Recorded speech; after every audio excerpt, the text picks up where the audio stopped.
Shalom, senang sekali hari ini kita bisa berkumpul, berjumpa kembali dengan Bapak, Ibu, Saudara-saudara sekalian yang setia mengikuti acara program Bible Study Online CK7.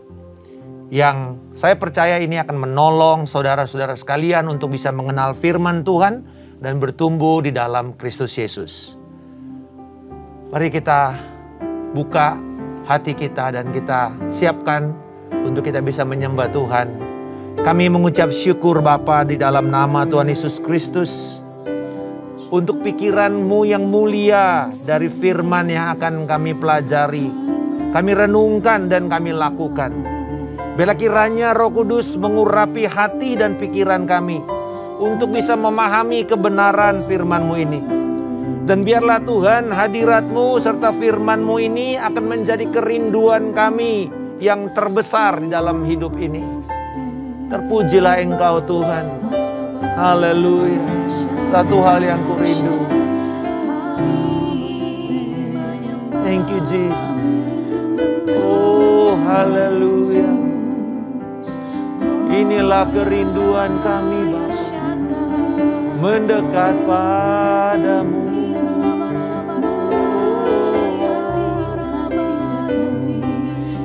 Menikmati hadirat-Mu.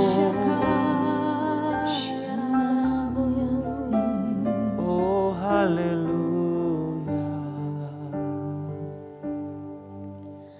Satu hal yang ku rindu,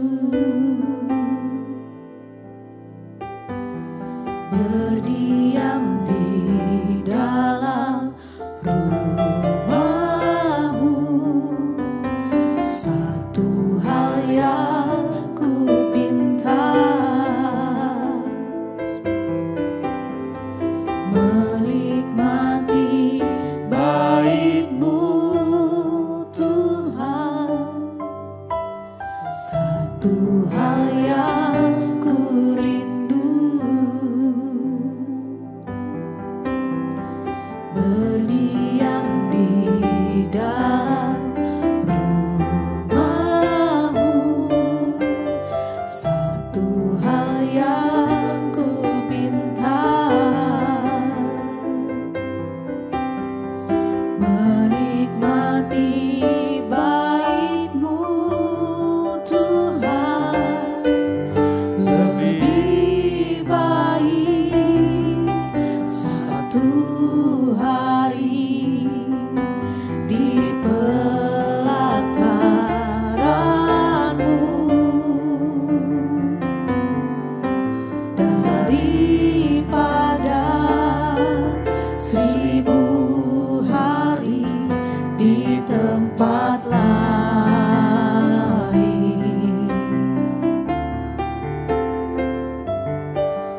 Memuji-Mu, menyembah-Mu, Kau Allah yang hidup, dan menikmati semua kemurahan-Mu.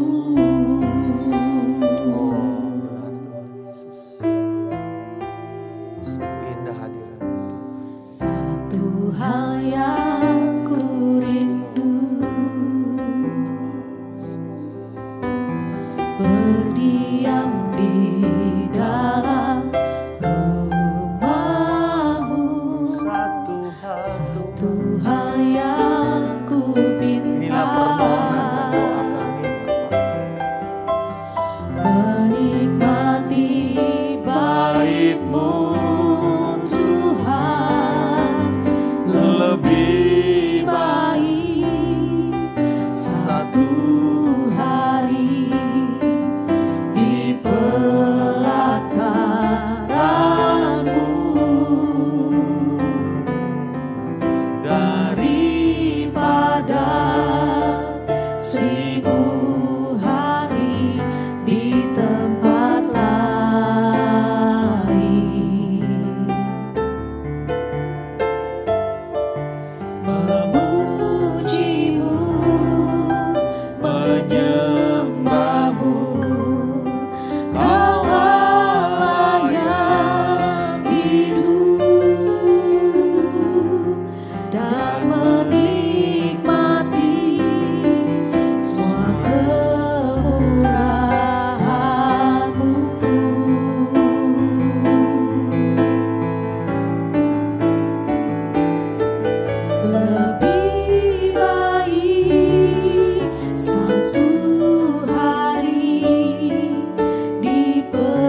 saudara-saudara sekalian, kita menikmati sungguh relasi kita yang intim dengan Allah kita. Oh, yang telah memperlihatkan kasih dan kesetiaannya kepada kita. Tidak ada yang bisa sebanding kemegahan dunia ini dengan hadiratnya. Oh, terima kasih Tuhan. Ini yang memberikan kami satu kerinduan terus-menerus datang kepada Engkau.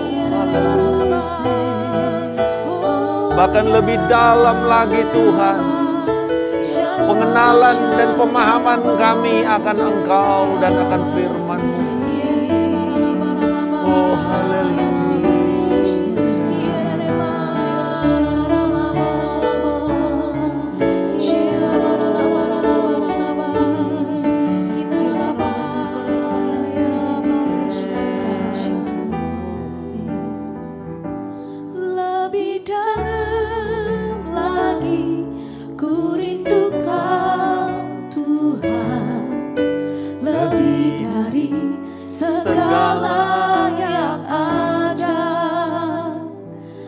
Lebih dalam lagi ku cinta Kau Yesus, ku mengasihi-Mu.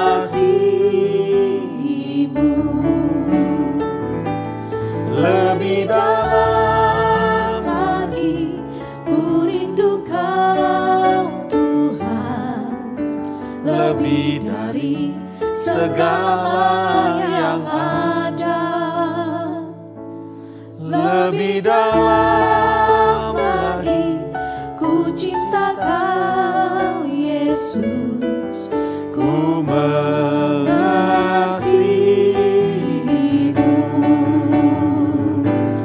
Lebih dalam lagi ku rindu Kau Tuhan, lebih dari segala yang ada. Lebih dalam lagi ku cinta Kau Yesus. Katakan kepada Tuhan Yesus, mengasihi-Mu Tuhan. Lebih dalam Inilah kerinduan kami sewaktu kami semakin dalam memahami firman-Mu, semakin dalam kecintaan kami kepada Engkau Tuhan, semakin besar melampaui apapun yang ada. lebih dalam. Oh, terpujilah Engkau Yesus. Ku cinta Kau Yesus, ku mengasihi-Mu.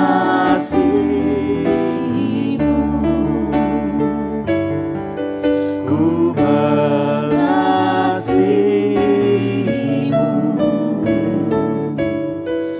Ku mengasihi-Mu.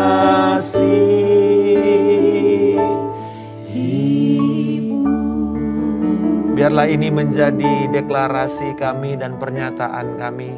Aku mengasihi Engkau lebih daripada yang lain Tuhan. Karena Engkau yang telah menebus hidup kami. Engkau yang telah menyatakan diri-Mu sekarang dan kelak di dalam kekekalan bersama-sama dengan kami.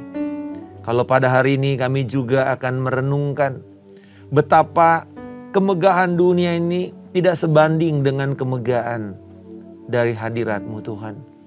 Ini akan menolong kami lewat firman-Mu pada malam hari ini untuk semakin kuat komitmen kami kepada Engkau untuk mengasihi Engkau dengan segenap hati kami, segenap jiwa kami, segenap akal budi kami, dan segenap kekuatan kami.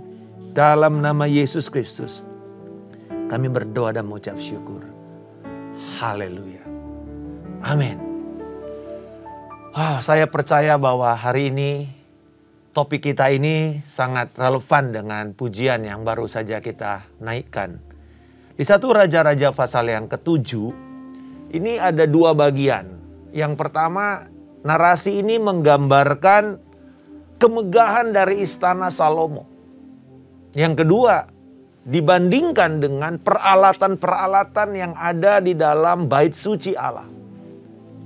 Kalau kita melihat di dalam ayat 1-12, narasi ini menggambarkan bahwa istana yang dibangun Salomo ini memerlukan waktu 2 kali lebih lama untuk bisa diselesaikan dibanding dengan pembangunan bait suci. Bahkan pembiayaannya jauh lebih besar, jauh lebih mahal. Dikatakan bahwa batu dan kayu yang bagus yang digunakan di dalam bangunan ini. Salomo adalah seorang yang cinta akan emas. Sehingga semua yang dia bangun itu berlapis emas. Semua. Jadi sepanjang mata memandang itu orang senang lihatnya. Seperti rumah ya, kalau kita datang ke satu rumah lalu kita lihat semua, kita pandang sekelilingnya dari atas ke bawah, sejauh mata memandang. Orang kagum dengan bukan saja kemegahan tetapi bahkan kemewahannya. Salomo membangun satu rumah bagi dirinya, istana raja yang begitu mengagumkan. Sebenarnya dari ini kita bisa belajar bahwa apa yang ditampilkan oleh Salomo lewat narasi penulis 1 Raja-Raja 7 ini mengatakan bahwa kekayaan dan kehormatan Salomo itu melampaui hikmatnya. Kita tahu bahwa Salomo itu bukan cuma orang yang paling berhikmat, tetapi dia itu orang yang paling kaya di muka bumi. Sampai sekarang kalau jumlah kekayaannya dikonversi, dikumpulkan, saya percaya bahwa tidak ada satupun tycoon atau orang paling kaya di muka bumi. Dia akan selalu pasti menjadi nomor 1 di dalam Forbes magazine. Selalu akan menjadi orang paling kaya berturut-turut selama masa pemerintahannya 40 tahun. Luar biasa. Tidak ada yang bisa mengalahkan kekayaannya. Raja-raja manapun di muka bumi pada waktu itu.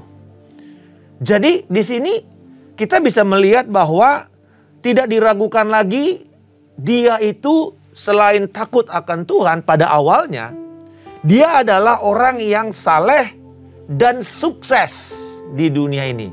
Berapa di antara kita yang merindukan ini? Orang yang saleh, takut sama Tuhan tapi juga sukses, berhasil. Dan di dalam perjanjian lama, salah satu keberhasilan itu selalu diukur dengan berapa banyak kekayaan yang Anda kumpulkan.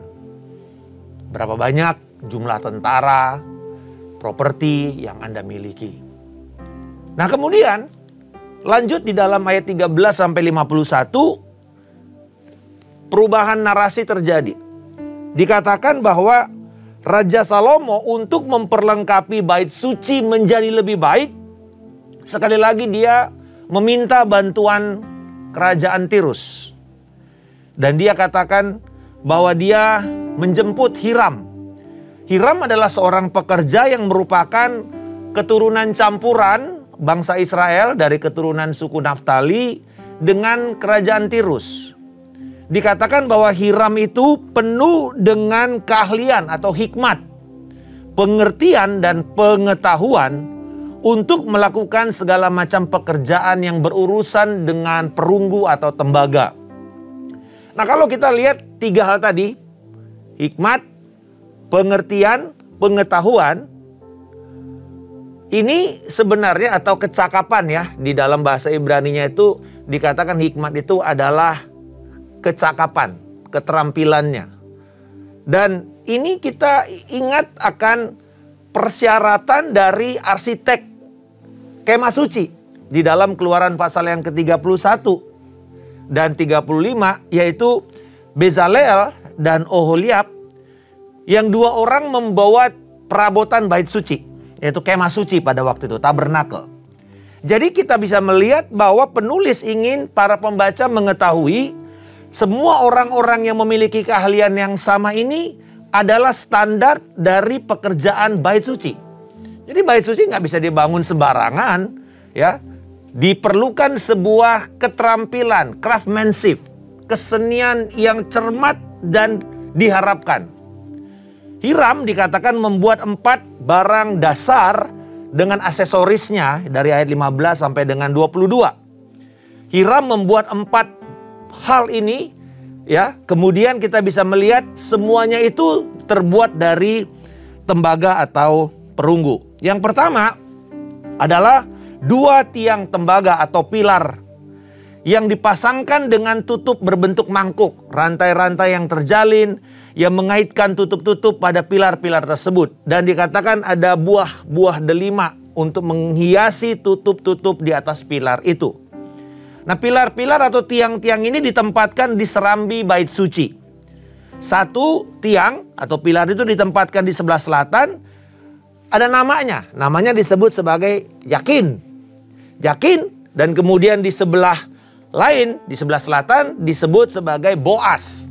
Nah, kalau kita melihat 2 nama ini, Yakin, itu tidak muncul secara mencolok di tempat lain di dalam Alkitab. Arti kata Yakin adalah dia mendirikan. He established.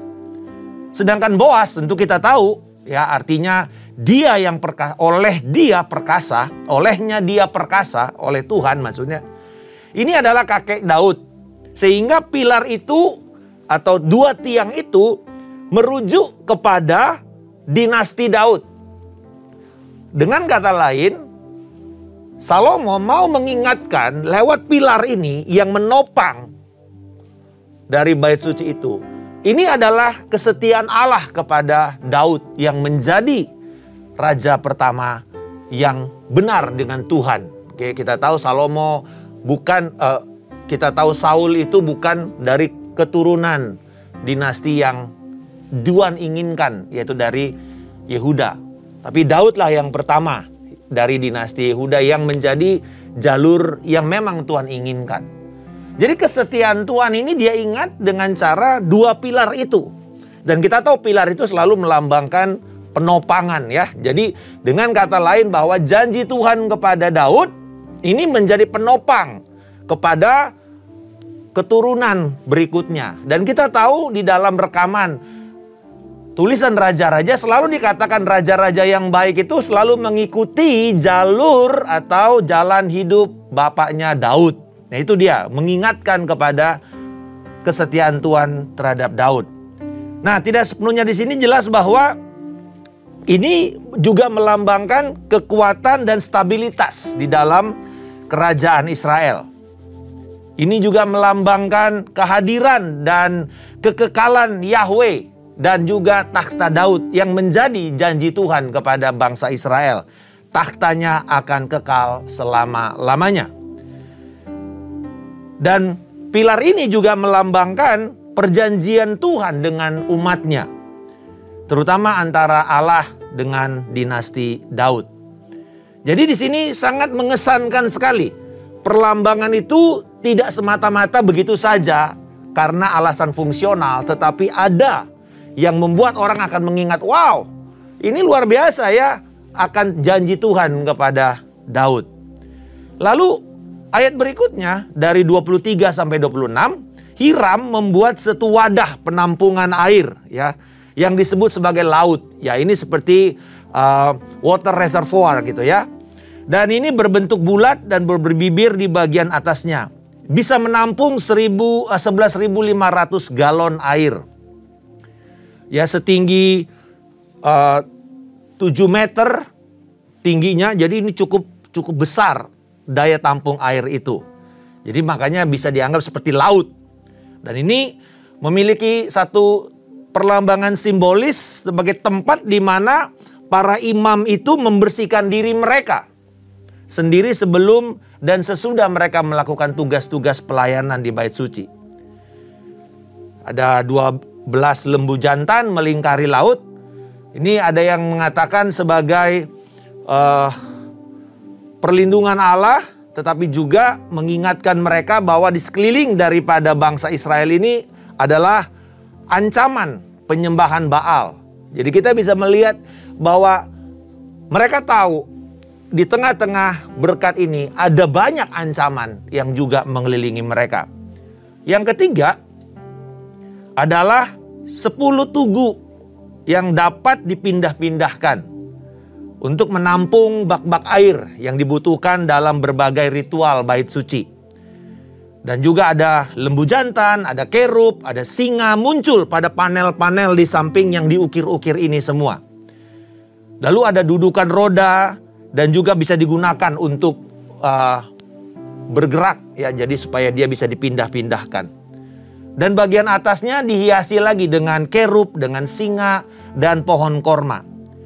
Tentu secara fungsional jelas ya, alat ini berfungsi untuk memindahkan tempat ini ke tempat lain. Tetapi juga bukan cuma fungsional, tetapi ada keanggunan, ada style atau gaya, ada keindahan. Dan benda-benda ini bukan cuma berguna, tetapi juga menarik perhatian. Satu kombinasi antara ritual dan penyembahan. Dan saya percaya bahwa kebenaran ini yang harus kita terima setiap hari. Kebenaran bukan cuma kebenaran per se, ya, yang misalnya ini cuma kaku begitu saja. Tetapi juga ada keindahannya. Kita bukan cuma menyampaikan kebenaran, tetapi menyampaikan kebenaran di dalam kasih. Perkataan kita juga perkataan yang indah dan baik, sehingga kebenaran yang kita sajikan itu diterima oleh orang yang menerima kebenaran tersebut. Inilah satu gambaran bahwa kalau kita penyembahan bukan cuma sekedar nyanyi, tetapi juga ada keindahan. Makanya diperlukan juga kemampuan, keahlian dari para musisi, para penyembah, ya, termasuk orang yang memberitakan firman juga sama, bukan cuma menyampaikan, tetapi juga ada style, ada teknik, ada kemampuan, ada kefasihan atau elokuensi. Nah, saudara-saudara, kalau kita melihat gambaran ini memperlihatkan akan kombinasi fungsi dan juga keindahan. Dan yang terakhir, yang keempat, dari 40 sampai 47, Hiram membuat bejana-bejana yang lebih kecil, ya, skop dan cawan-cawan pemercik. Ini digunakan di mana ada upacara-upacara bait suci yang memerlukan air yang lebih sedikit daripada yang tadi. Jadi kalau kita sajikan ringkasan pekerja Hiram ini mengingatkan bahwa besarnya tugas yang diemban dan kualitas karya yang dipercayakan kepada Hiram. Ini bayangkan, satu proyek besar ditangani oleh satu orang ini dan juga timnya, dan memerlukan pasti perencanaan, keterampilan, dan juga mengharuskan bagaimana membuat cetakan ini bisa diangkut dari Sungai Yordan ke ibu kota di Yerusalem. Kan ini jauh dari selatan, ya, terus sampai ke pusat kota, dan kita tahu bahwa Yerusalem itu kan bukit. Jadi bayangkan mengangkat semua ini memerlukan juga kemampuan engineering yang baik. Akhirnya dikatakan di dalam bagian 48 sampai 51, Salomo melengkapi perabotan itu dengan membuat peralatan-peralatan internalnya. Dan ini semua berhubungan dengan kemah suci. 4 peralatan dari 2 jenis dekorasi disebutkan mesbah emas, dan kemudian juga bagian untuk memperlihatkan bagaimana membakar ukupan. Itu adalah praktek yang kemungkinan besar juga bicara mengenai penyembahan atau kurban. Lalu kedua, Salomo membuat meja emas yang terdiri di atas roti sajian.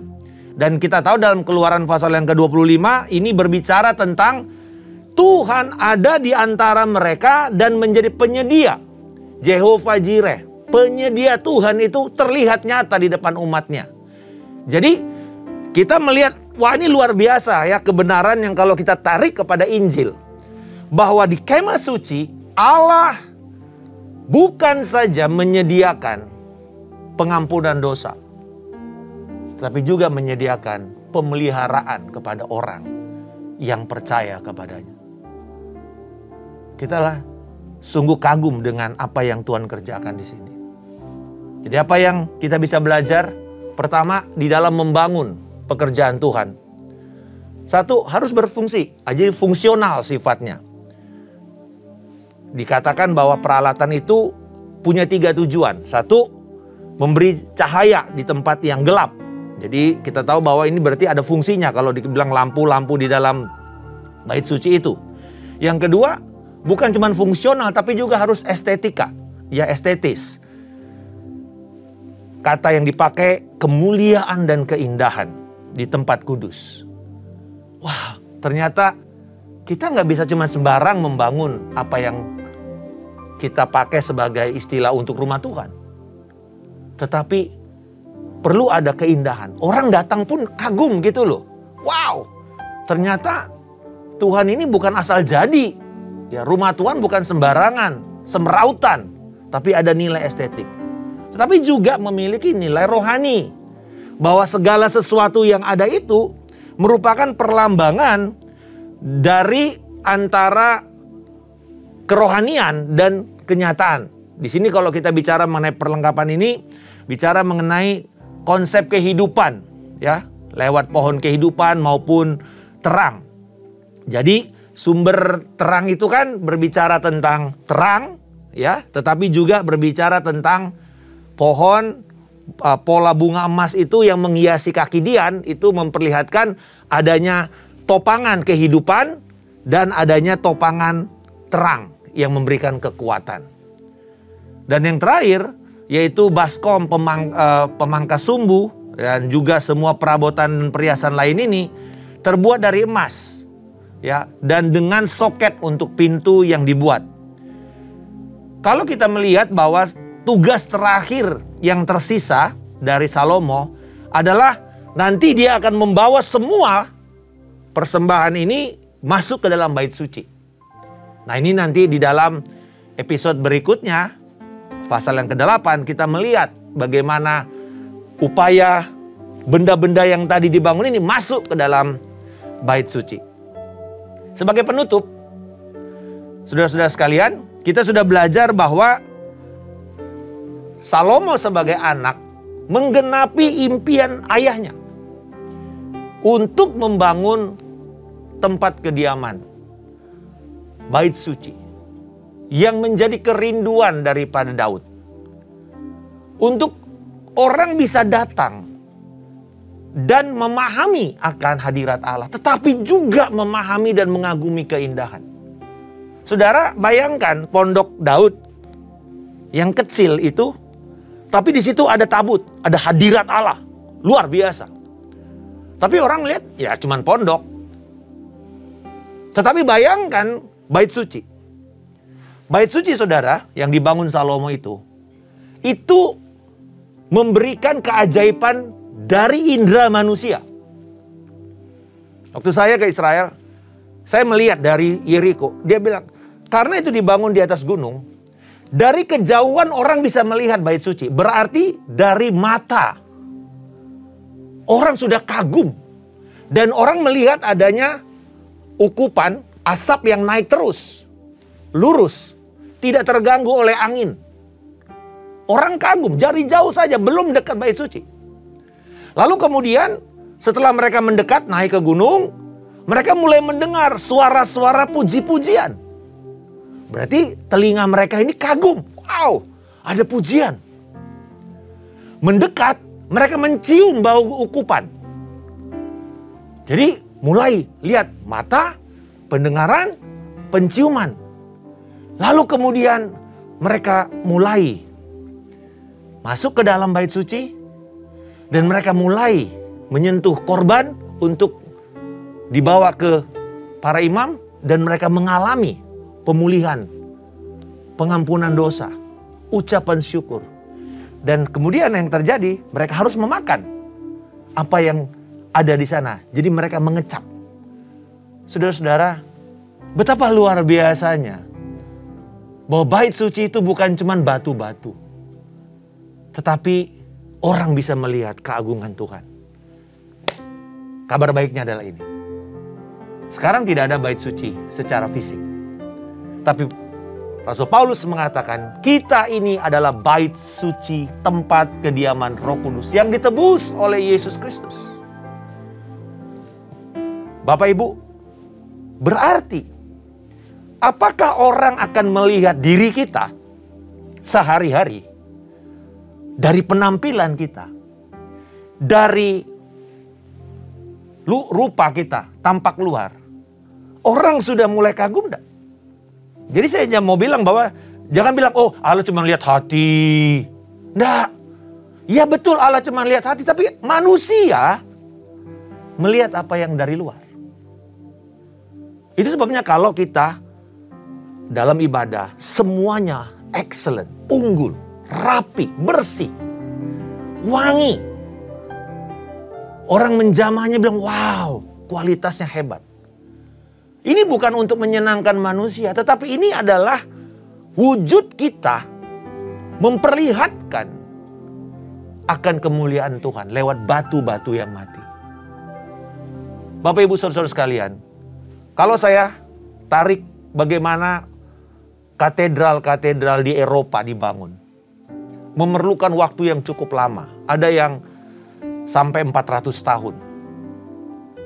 Tetapi sampai sekarang, kalau kita pergi ke katedral di Cologne, karena saya seorang pengajar sejarah, saya mengagumi arsitekturnya. Tetapi banyak orang yang cuma lihat arsitektur secara teknik. Tetapi sebenarnya karena mereka menyadari bahwa membangun katedral itu dikatakan dari floor plan-nya aja sudah bentuk salib. Orang masuk saja sudah menghadap ke timur. Semua itu menggambarkan pesan bahwa nanti pada akhir zaman Mesias akan datang dari timur. Orang datang ke gereja itu melihat akan keagungan, suara yang bagus, resonansi suara yang baik. Belum ada amplifier, belum ada speaker, tetapi suaranya bagus. Kalau saudara pergi ke gereja Santa Ana di Yerusalem, orang lihat bagaimana suaranya itu begitu bagus. Hanya karena belum ada teknik-teknik seperti kedap suara sekarang ini. Itu dibangun di abad ke-12. Luar biasa. Artinya, kalau kita membangun rumah Tuhan, baik secara fisik maupun secara rohani yaitu diri kita, ingat, bukan cuman kebenaran saja, tapi juga keindahan dan fungsinya itu. Dan saya berdoa, dari pemahaman ini, kita melihat bagaimana kita membangun hidup kita penuh dengan kehati-hatian, penuh dengan kecermatan, tapi juga penuh dengan hikmat. Sehingga orang melihat hidup kita, keluarga kita, pernikahan kita, itu semua adalah rumah-rumah yang kita perlu bangun. Bahkan keuangan kita, cara kita mengelola keuangan, semuanya itu orang akan kagum. Dan dari situ pintu masuk kepada Injil Yesus Kristus. Orang perlu melihat hidup kita juga sebelum dia melihat dan mendengar berita yang kita punya. Tuhan Yesus, terima kasih untuk pemahaman yang Engkau singkapkan. Bahwa bukan saja rumah duniawi, tapi yang lebih penting adalah rumah sorgawi. Dan rumah rohani. Dan kami melihat Tuhan bagaimana Engkau menggambarkan kami membangun itu harus dengan hikmat, keterampilan, pengertian dan pemahaman. Dan menjadi suara ditampilkan, dipresentasikan kepada dunia ini. Sehingga kasih Tuhan yang kami miliki ini akan tercermin kepada orang-orang yang menyaksikan. Dan dari situ Engkau akan diberitakan. Biar kiranya saudara-saudara kami yang hari ini mengikuti pelajaran 1 Raja-Raja pasal yang ke-7 ini, kami semakin dikuatkan untuk kami serius membangun bait suci hidup kami ini demi kemuliaan Kristus. Di dalam nama Tuhan Yesus Kristus kami telah berdoa. Dan saudara-saudara sekalian, kita akan kembali ke tempat kita masing-masing dan kita menerima berkat dari Tuhan. Tuhan yang memberkati engkau dan Tuhan yang melindungi serta memelihara engkau. Tuhan akan membuat wajahnya senantiasa bersinar atas engkau dan memberikan engkau kasih karunia-Nya. Tangannya ada di atas kepalamu dan menjaminkan kemenangan di dalam hidupmu. Tuhan menghadapkan wajahnya dan menjawab setiap doa, permohonan, syafaat yang kau naikkan seturut dengan firman dan ucapan syukur. Memberikan engkau damai sejahtera yang melampaui segala akal dan pikiran. Kebenaran, sukacita dan damai sejahtera oleh Roh Kudus penuh dan melimpah dalam hidupmu. Kasih karunia dari Allah Bapa, cinta kasih dari Tuhan kita Yesus Kristus, persekutuan yang indah dan manis dengan Roh Kudus akan memelihara hati dan pikiranmu serta jiwamu dari hari ini sampai Tuhan Yesus Kristus datang menjemput kita di awan kemuliaan, membawa kita masuk dalam pernikahan anak domba dan memerintah dalam kerajaan damai-Nya hingga kekal selama-lamanya. Di dalam nama Tuhan Yesus Kristus kami telah berdoa dan mengucap syukur. Haleluya. Amin. Shalom, Tuhan Yesus memberkati.